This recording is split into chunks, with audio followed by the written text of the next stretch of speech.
Deep in the heart of the Berkshire countryside at Genetic Studios near Reading, London band Then Jericho and their producer Martin Rushent are listening to the final mix of Fault, a song for the band's debut album.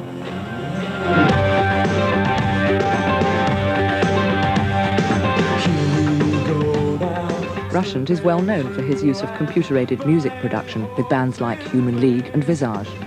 Just a few years ago, the job of record producer was really coaxing the best performance out of an artist that was possible.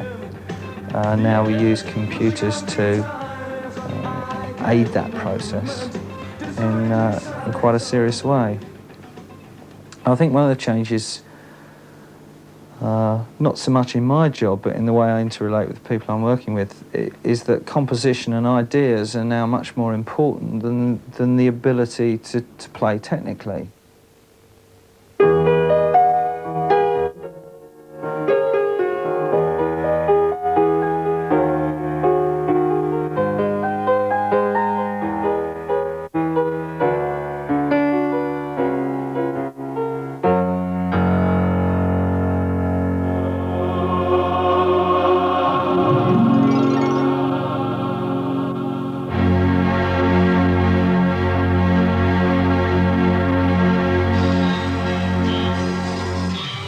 The production process begins for Rushent when he listens to the band's demo tape. He must first decide where and if computers can help. Yeah, all right. What's the tempo on it now? 110. 110. That's okay, tempo's fine.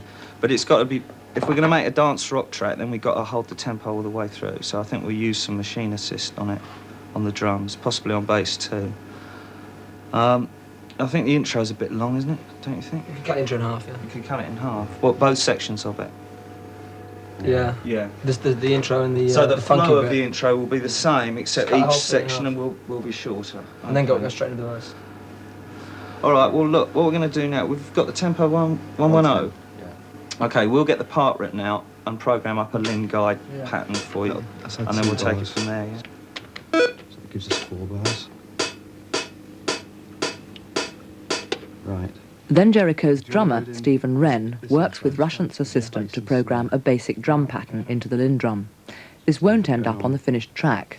It's a guide to ensure that all the other electronic instruments keep time. The Lin drum is not, strictly speaking, a synthesizer. The sounds are digital recordings of real drums, encoded on a memory chip. Well, the Lin drum was really, a few years ago, was a real breakthrough in drum machine technology. Before then, you'd had these purely sort of things that didn't really sound like drums at all.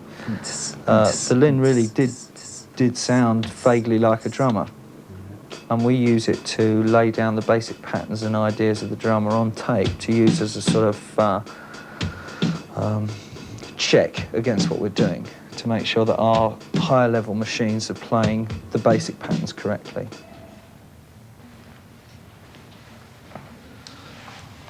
I think this film may be totally missing the point.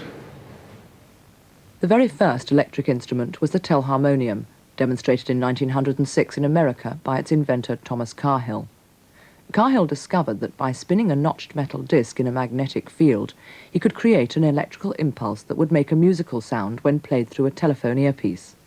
By adding together the output of several different discs, it was possible to create quite complex sounds.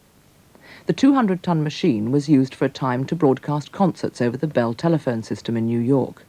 These ceased when an irate stockbroker, fed up with the interference on his line, purchased the instrument and threw it in the river. But the father of the modern synthesizer is undoubtedly Dr. Bob Moog.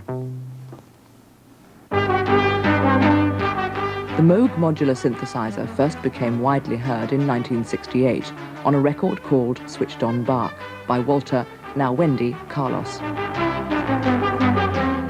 It was big brother to the best-known synthesizer of all time, the Mini Moog.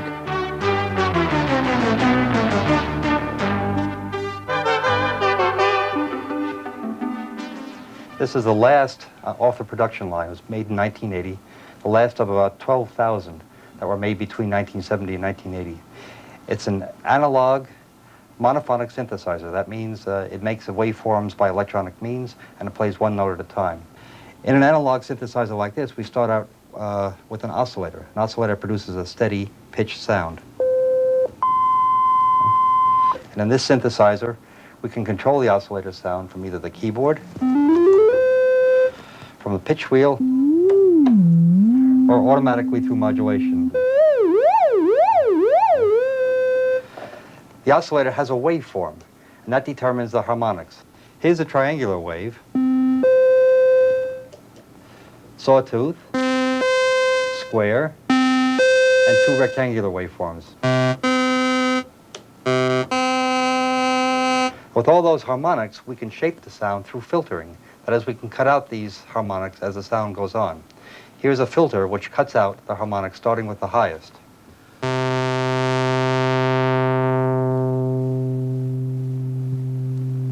Another important aspect of the sound is its envelope, how it builds up and decays as it goes on.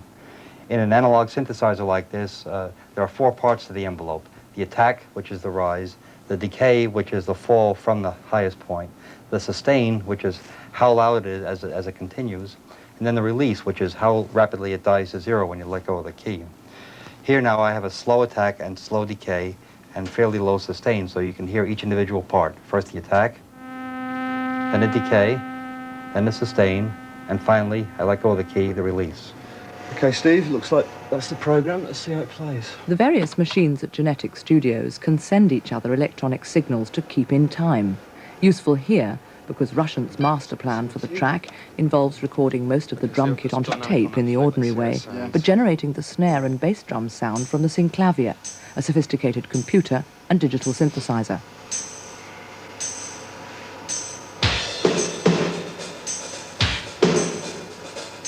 So while the cymbals and tom-toms are unalterably committed to tape, Steve and Neil can tinker with the snare and bass drum sound until they're both completely satisfied. Now it sounds much too heavy. A bit loud, isn't Yeah, it? it's too loud. All right, let's stop this then.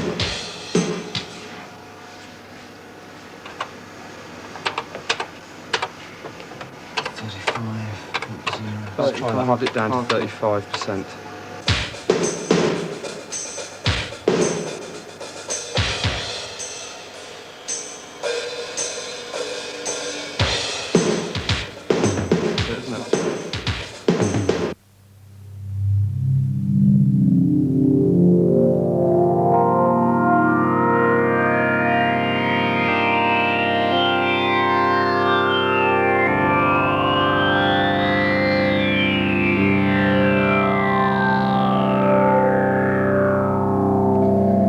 The first time I ever played a Prophet synthesizer, I knew immediately I wanted one.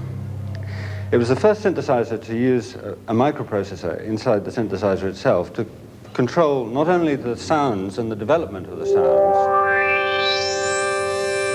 making them very precise, but also to read the keyboard so that when you play a note, you're not just closing an electrical switch, but this little brain on a chip is actually walking through each key in turn to see if you're doing anything with it. And you get a very alive sense of feedback from the machine. It uses analog oscillators, such as we've heard and love, which perhaps makes it not as bright sounding as some of the more recent instruments. And one of the sad things, of course, about analog oscillators is that they go out of tune very easily. So if you're playing in a concert and suddenly your synthesizer goes out of tune, you can press this tune button and the whole thing goes away and you can wander off stage and have a rub down. And by the time you get back, the thing will have tuned itself and it should be perfect. This is ridiculous. This film is still missing the point.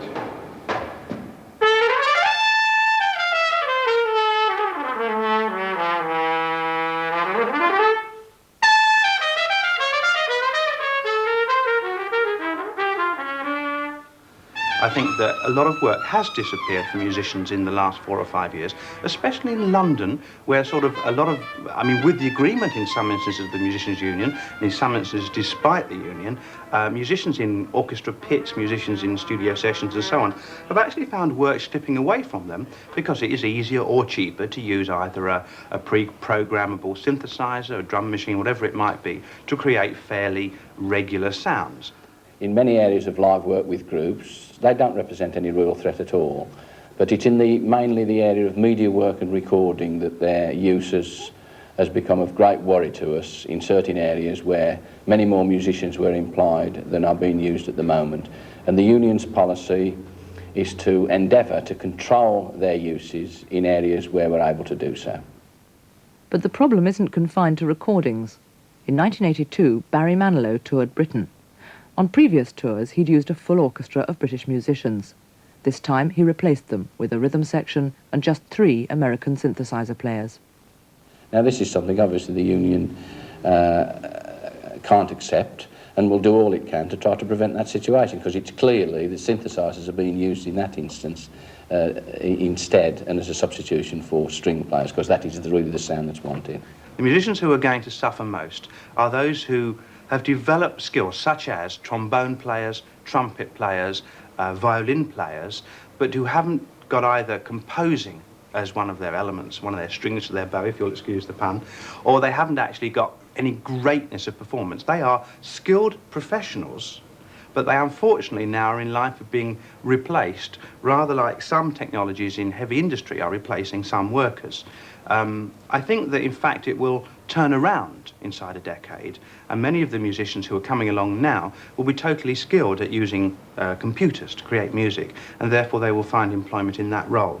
I don't think it will mean a long-term erosion of the musician status, because I see future society as asking more and more of musicians, demanding more and more musical input for society in the information age. Therefore I think musicians and all artists will have a far greater role to play in the future. So I don't think it's a bleak outlook, but there are going to be short-term problems.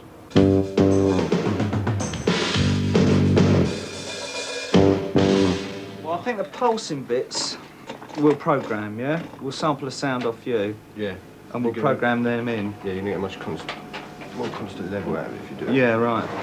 And that'll also, we'll be able to lock something up with it. That acoustic we were talking about when we were working the track out, we can lock up with that. At the end part, yeah. Yeah. Oh, right. Yeah. Okay. But I think the intros and some of the accents, we'll play those live and mix them in with the machine pulse. Okay, Jasper, what we're going to do is we're going to sample this high G into the synclavier, right? Okay. Okay, now, I'll do a counting because otherwise no one knows when you're going to start, and Neil's got to hit his button before you play to set the computer storing. Right. So if I count 4 in, if you hit it on the 4 and you hit it on the 1, we just want one note. Let it last as long as you can, and as clean as you can, all right? Okay. You ready, Neil? I'm ready. Okay, 1, 2, 3, 4.